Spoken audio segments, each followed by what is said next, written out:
আমাদের ভালো লাগাতে সকলকে অনেক অনেক অনেক স্বাগত জানিয়ে আমার আজকের গল্প আরম্ভ করছি। আজকের গল্প অর্ধাঙ্গিনী। গল্পটি তাহলে শুরু করি। স্বর্ণালীর সাথে আমার বিয়েটা হলো ওর পরিবারের অমতেই। স্বর্ণালীর জেদের কাছে হার মেনে অনিচ্ছা সত্ত্বেও ওর বাবা মা বিয়ের আয়োজন করলো। বিয়ের আগে অত্যন্ত বিরক্ত হয়ে স্বর্ণালীর বাবা বলেছিল, নিজের ইচ্ছেই বিয়ে করছো, আমাদের মতামতের কোনো দাম নেই যখন, বিয়ের পর কোনো সমস্যা হলে আমরা আর ফিরেও তাকাবো না, এটা মনে রেখো। স্বর্ণালী তাও শুধু আমাকে ভরসা করে বিয়েটা করে নিল। বিয়ের পরের সময়টা যেন স্বপ্নের মতো কাটতে লাগলো। দুজনে একসাথে উঠে ব্রেকফাস্ট বানাই, টিফিন বানিয়ে নিয়ে যে যার অফিসে যাই। অফিস থেকে ফিরে চলে দুজনের আড্ডা। তারপর একসাথে খাবার রান্না করে কখনো মুভি বা ক্রিকেট দেখতাম, কখনো ব্যালকনিতে বসে দুজনে গল্প করতাম। এইভাবে দিনগুলো বেশ কাটছিল। কিন্তু হঠাৎ একদিন মা বলল, রোজ এত সকালে কেন উঠিস? বৌমা তো ওঠেই, ভালো করে না ঘুমিয়ে শরীরের কি অবস্থা করেছিস বলতো? বিয়ের আগে তো রান্নাঘরে ঢুকতিস না, বিয়ের পরে এত পরিবর্তন। লোকে ঠিকই বলে বিয়ের পর ছেলেরা বদলে যায়, বউয়ের জন্য কত ভালোবাসা, কই মায়ের হাতে হাতে তো কখনো কুটোটি নাড়িসনি। সেই বিয়ে হয়ে আসা থেকে হিঁসিল সামলে যাচ্ছি, কখনো তোর বাবাকে রান্নাঘরে ঢুকতে অবধি দিইনি। সেদিন আমি বলতেই পারতাম, বাবার মতো তুমি আমাকেও কিছু করতে দাওনি। বলতে পারতাম ঘরে বাইরে দুদিক সামলাতে স্বর্ণালীর কষ্ট হবে। বলতে পারতাম মেয়েটা আমার কাছে পরিবার ছেড়ে এসেছে, ওর ভালো রাখার দায়িত্ব আমার। বলতেই পারতাম যুগ বদলেছে, রান্না জানাটা একটা সাধারণ ব্যাপার, বরং নিজের কাজ নিজে না করতে পারাটা খুব বিপজ্জনক। অথচ আমি কিছুই বলিনি, উল্টে সকাল সকাল ঘুম থেকে ওঠা বন্ধ করে দিয়েছি। এখন স্বর্ণালী আরও তাড়াতাড়ি উঠে একাই রান্না করে। আমি বাবার মতোই হয়ে গেছি। ঘড়িটা বেল্টটা না পেলে চেঁচিয়ে স্বর্ণালীকে ডেকেছি। জামা আয়রন না পেলে রাগ দেখিয়েছি নিজের বউয়ের উপরেই। স্বর্ণালীও কেমন যেন বদলে গেছে, চুপচাপ সব শুনে যায়, কথা কম বলে। আমি কখনো ভেবে দেখিনি প্রাণোচ্ছল মেয়েটাকে আমি ভিতরে ভিতরে শেষ করে দিচ্ছি। সন্ধ্যায় ফেরার সময় বন্ধুরা বলে, কিরে সৈকত, রাত করে বাড়ি গেলে বউ ঘরে ঢুকতে দেয় না বুঝি? হো হো করে হাসতে হাসতে বন্ধুরা ঠাট্টা করে। আরে ভাই, আমাদের ঘরেও তো বউ আছে, কিন্তু বৌদির মতো আঁচলে বেঁধে রাখে না। সেদিন আমি চাইলেই হয়তো ওদেরকেও বুঝিয়ে বলতে পারতাম, কিন্তু আমার মেল ইগো প্রচণ্ড পরিমাণে হার্ট হলো। আবার সন্ধ্যায় বন্ধুদের সাথে আড্ডা মেরে রাত করে বাড়ি ফেরা শুরু হলো আগের মতোই। বোন এসে বলল, ভালোই তো, বৌদির সাথে রোমান্টিক পোজ দিয়ে ছবি তুলছিস আজকাল, আর আগে আমি একটা সেলফি তুলতে চাইলে মুখ ঘুরিয়ে নিতিস। বাবা, কত বদলে গেছিস রে দাদা তুই। কই বড় বৌদি তো এত ছবি তোলে না। সেদিন আমি বলতেই পারতাম, কেন তুই তোর বরের সাথে ছবি তুলিস না? ছবিতে তো ফেসবুক ভরে থাকে। এসব কিছু না বলে আমি স্বর্ণালীর সাথে ছবি তোলা বন্ধ করে দিলাম। কিন্তু ছবি তুলতে স্বর্ণালী খুব পছন্দ করত। আমি ধীরে ধীরে বিয়ের আগের জীবনে ফিরে গেলাম। পরিবর্তন করলাম না আর নিজেকে, কিন্তু বাবা মাকে ছেড়ে আসা মেয়েটার জীবনে বিশাল পরিবর্তন ঘটে গেল। মানিয়ে আর মেনে নিতে নিতে সে নিজেকে আমূল বদলে নিল। বিয়ের আগের আমি আর বিয়ের পরের আমির মিল না পেয়ে সে ক্রমশ গুটিয়ে নিতে শুরু করলো নিজেকে। মাঝে মাঝে স্বর্ণালীর সাথে আমার ঝামেলা হয়, স্বামী স্ত্রীর মধ্যে, যেটা খুবই কমন। স্বর্ণালী বলে, এসব ঝামেলার মধ্যে পরিবারকে ঢুকিও না, নিজেদের মধ্যে তো ঠিক মিটে যাবে, কিন্তু বাড়িতে বললে একে অপরের পরিবারের কাছে আমরা দুজনেই খারাপ হয়ে যাব। কিন্তু রাগ হলে আমি থাকতে পারি না, মাকে সবটা বলে দিই। স্বাভাবিকভাবেই মা আমাকে সাপোর্ট করে, স্বর্ণালীকে কথা শোনায়। আমার মনে হয় কেউ তো আমার পাশে আছে, কিন্তু স্বর্ণালী নিজের বাড়িতে বলে না কিছুই। বললে ওর বাবা মায়ের চোখেও যে আমি খারাপ হয়ে যাব। হয়তো তারা মেয়েকে রাখতে নাও পারে আমার কাছে, এটা আমি ভেবে দেখিনি।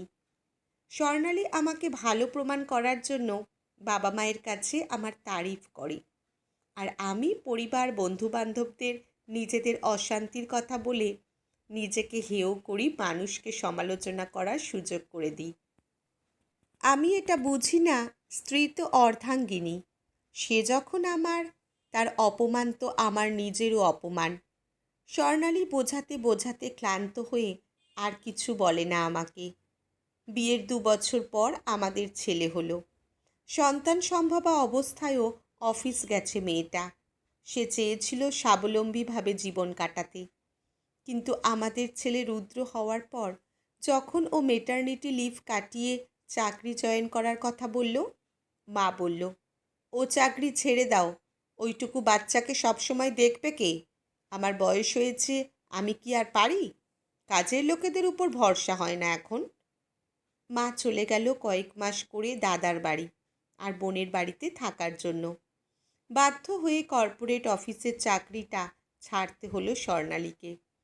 আমি চাইলে হয়তো মাকে বোঝাতে পারতাম বা অন্য কোনো উপায় বের করতে পারতাম, কিন্তু মেরুদণ্ডহীন সরীসৃপের মতো বললাম, মায়ের বয়স হয়েছে, বাচ্চাকেও তো সময় দিতে হবে। আমি তো করছি রোজগার, তুমি চাকরিটা ছেড়ে দাও। স্বর্ণালী সংসার সন্তানের জন্য ইন্ডিপেন্ডেন্ট ওয়েমেনের তকমা বিসর্জন দিয়ে হাউসওয়াইফ তকমা গ্রহণ করে নিল অবশেষে। পুরোদমে সংসার আর বাচ্চা সামলে শাশুড়ির সেবা করে ভালো বৌমা হওয়ার প্রাণপণ চেষ্টা শুরু করলো সে। যদিও দিন শেষে শত চেষ্টার পরেও সে ব্যর্থ। এইভাবে 5টা বছর কেটে গেছে। ছেলে স্কুলে ভর্তি হয়েছে, মা এখন অসুস্থ। হঠাৎ একদিন আমার প্রচণ্ড জ্বর হলো। কাঁপুনিতে সারা শরীর বেঁকে যেতে শুরু করলো। কয়েকদিনের মধ্যে টের পেলাম শরীরের একটা সাইডে আর জোর পাচ্ছি না। ডাক্তার বলল টাইফাস ভাইরাসের কারণে এই প্যারালাইসিস। দিনের পর দিন চিকিৎসা চলতে শুরু হলো। কিছুদিনের মধ্যে আমার চাকরিটাও চলে গেল। তখন সংসারের অচল অবস্থা। সেভিংস ভেঙে ভেঙে কোনো মতে চলতে লাগলো সংসার। কিন্তু কয়েক মাসেও যখন সুস্থ হতে পারলাম না, মা বলল, এই অবস্থাতে আমায় কে দেখবে বল? আমি বরং তোর দাদার কাছে চলে যাই। ওষুধগুলো অবধি কিনে দিতে পারছিস না, কি করবি আর বল এই অবস্থাতে? দাদা বা বোনের কাছে অর্থ সাহায্য চাইলে সংসার আর বাচ্চাদেরকে কারণ হিসেবে দেখিয়ে দায় সারল তারা। বন্ধুদের কথা কি আর বলবো, আমার ফোনই তারা রিসিভ করলো না। জানতো টাকা চাইব। একে একে আমার চারপাশটা ফাঁকা হয়ে গেল। রয়ে গেল শুধু একটা মানুষ, স্বর্ণালী। একটা চাকরির চেষ্টায় রাস্তায় রাস্তায় ঘুরতে লাগলো মেয়েটা। অবশেষে আগের কোম্পানি আবার স্বর্ণালীকে চাকরিতে বহাল করলো। ওখানে ওর রেপুটেশন ছিল ভালো, কর্মদক্ষতা নিয়ে তারিফ করতো সবাই।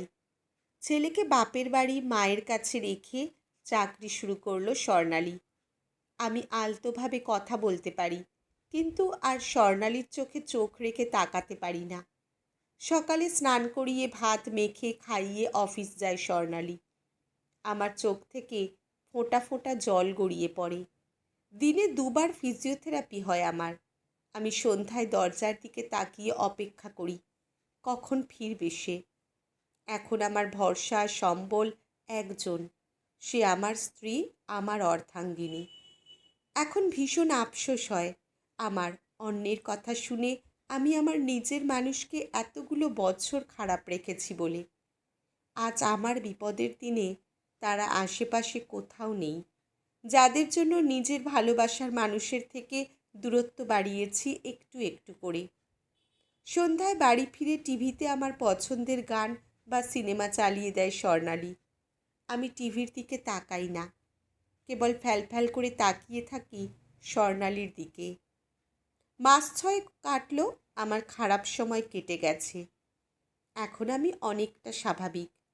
স্বর্ণালী হাত ধরে আমাকে পার্কে হাঁটতে নিয়ে যায়। হাত দিয়ে একটু একটু করে খেতে শুরু করেছি। এই কয়েক মাসে বুঝে গেছি একাকিত্ব ঠিক কতটা ভয়ঙ্কর। কিছুদিনের মধ্যে পুরোপুরি সুস্থ হয়ে গেলাম আমি। আবার আমি কাজে জয়েন করলাম। তবে এই অসুস্থতা আমাকে অনেক কিছু শিখিয়েছে। চোখে আঙুল দিয়ে বাস্তবতা আর মানুষ চিনতে সাহায্য করেছে। এখন রোজ সকালে আমরা একসাথে গল্প করতে করতে কাজ করি। ছেলেকে স্কুলে পৌঁছে নিজেদের অফিসে যাই। স্কুল শেষে স্কুলের বাস নামিয়ে দেয় ছেলেকে ওর মামার বাড়িতে। ওখানেই খেয়ে বিশ্রাম নিয়ে টিচারের কাছে পড়ে রুদ্র। আমরা অফিস থেকে ফেরার পথে ছেলেকে নিয়ে বাড়ি ফিরি। কখনো তিনজনে ঘুরতে যাই বিভিন্ন জায়গাতে। ক্লাবে যেখানে আগে আড্ডা দিতাম রোজ, সেদিকে আর ফিরেও তাকাই না। এখন আমার কাছে সবচেয়ে গুরুত্বপূর্ণ পরিবার। মা আবার বাড়িতে ফিরে এসেছে।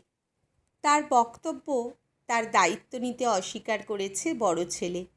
এখন মাকে দেখাশোনা করার জন্য একজন আয়া রাখা আছে বাড়িতে।